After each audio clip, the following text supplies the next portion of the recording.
লাগবে, কথা বলেন ঠিক কিনা? 10টা বছর পর যখন একাধারে কষ্ট করবে তারপরে টেনের ক্লাস করতে পারবে, তাছাড়া সম্ভব না।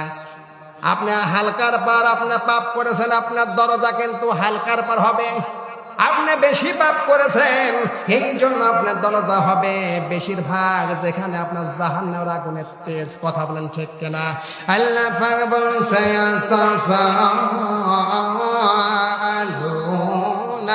আনিল মুজরিমিনা মা সালাকাকুম ফি সাকার ক্বালু লাম নাকু মিনাল মুসাল্লিন। জোরে বলেন আল্লাহু আকবার। সূরা মুদ্দাসির 29 নম্বর পারা 18 নম্বর সাবা 11 নম্বর লাইনের 2 নম্বর উপর 40, 41, 42 এবং 43 নম্বর আয়াতে কারিমা। তাফসীরে ফি জিলালিল কোরআন থেকে বলছি, আল্লাহর ওলি এত সুন্দর করে লিখেছেন। আল্লাহ পাকের ঘোষণা আমার সঙ্গে বলেন, ইয়াতাসাআলুনা আনিল মুজরিমিনা মা সালাকাকুম ফি সাকার ক্বালু লাম নাকু মিনাল মুসাল্লিন।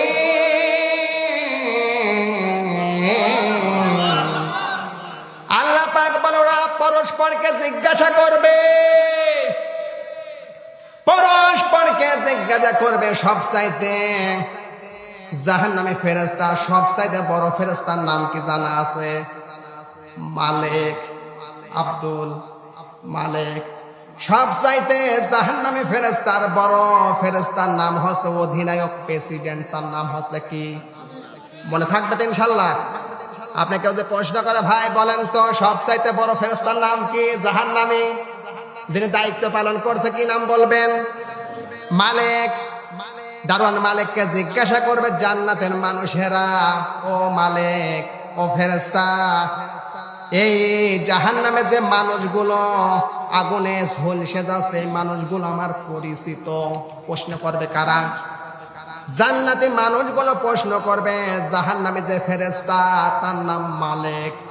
জান্নাতি মানুষ প্রশ্ন করবে, মালিক ও ফেরেশতা, যারা জাহান্নামে হাবুডুবু খাচ্ছে আমার পরিচিত। আজকে এই মাহফিলে আপনি বসে আছেন, আল্লাহ পাক যদি একটা পারেন যদি জান্নাত দিয়ে দেয়। এখন দেখি যে মানুষগুলো মাহফিলে আসতে পারি নাই, আপনি জান্নাত থেকে দেখছেন ওই মানুষগুলো যারা ল্যাপ মুড়িতে ঘুমাচ্ছিল, তাস পয়সা বসে বসে খেলতেছিল, আহা গাঁজা খাচ্ছিল, মদ খাচ্ছিল, ওই মানুষগুলো ওই জাহান্নামের ভিতরে ঝলসে যাচ্ছে। আপনি তখন বলছেন, আহারে আমার তো স্বাস্থ্য ভাই। এ কথা বলে না কেন? আমার স্বাস্থ্য ভাই, আমার দুলু ভাই, আমার মামা, আমার খালু, আমার আব্বাজান কোরআনের জন্য যেখানে কোরআনের কথা হয়েছিল, বারবার তাদেরকে বলেছিলাম কোরআন শোনার জন্য আসো। এই মানুষগুলো কিন্তু কোরআন শোনার জন্য আসেছিল না। আজকে যদি কোরআন শোনার জন্য চাতক পাখির মতো আসতো, এই প্যান্ডেল আবার কি এইরকম 10টা প্যান্ডেলও আমার মনে হয় লোক দেওয়া সম্ভব। এত লোক হয়ে যেত, প্যান্ডেল পরিপূর্ণ হবে, লোক বুঝাই হয়ে যেত। সুবহানাল্লাহ বলেন। এদেরকে জিজ্ঞাসা করেছেন, ফেরেশতাকে বলছে, ফেরেশতা এই লোকগুলো জাহান্নামে কেন এসেছে? মালিক ফেরেশতা বলছে, আমি জিজ্ঞাসা করব না, আপনারাই জিজ্ঞাসা করেন, যেহেতু আপনারা আত্মীয়। মালিক ফেরেশতা বলছে, আমি জিজ্ঞাসা করব না, আপনিই করেন, আপনার আত্মীয়।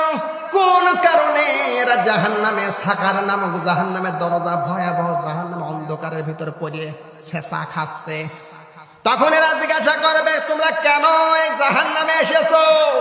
জাহান্নামীরা একসঙ্গে বলবে, লাম নাকু মিনাল মুসাল্লিন। পিছন থেকে তাকবীর আসছে না।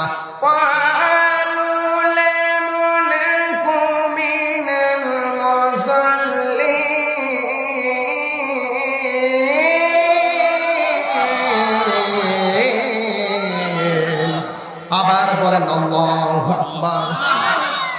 জাহান্নামীদের প্রশ্ন করার সঙ্গে সঙ্গীরা উত্তর দেবেন লাম নাকু মিনাল মুসাল্লিন, আমরা দুনিয়াতে নামাজ পড়তাম না। কথা বলেন ঠিক কিনা? আসল কথা কেউ বোঝে না, সুযোগ বুঝলে তার বাহানা। কথা বলেন না ঠিক কিনা? সর্বপ্রথম এই মানুষগুলো বলতে আমরা নামাজ পড়তাম না।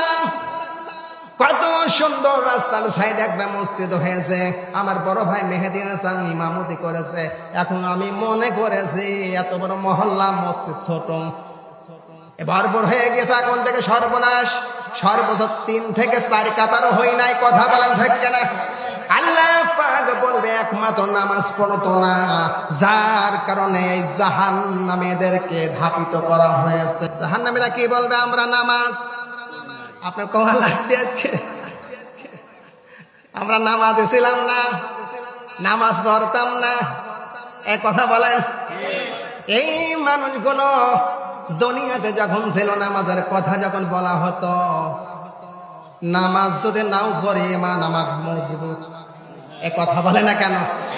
এই কথাই কিন্তু বারবার বলে। আমরা দাওয়াত দিয়ে করব কি, ওরাই আমার দাওয়াত দিচ্ছে। আপনি দেখেন তো দেখে কোরআনে কোথায় নামাজের কথা আছে? ওই তো সলাত রয়েছে। সলাত মানে কি? আপনি নামাজ দেখেন তো দেখি, ওর সাথে পারা যাবে? কারণ আপনার মাথা বা শয়তান ভর পড়েছে। কথা বলেন ঠিক কিনা? এই মানুষগুলো ওই দিন বলবে আমরা নামাজে ছিলাম না। সম্মানিত পান্তিবাসী, কোন ইহুদিকে যদি বলা হয় তুমি কি নামাজ পড়েছ, কি বলবে?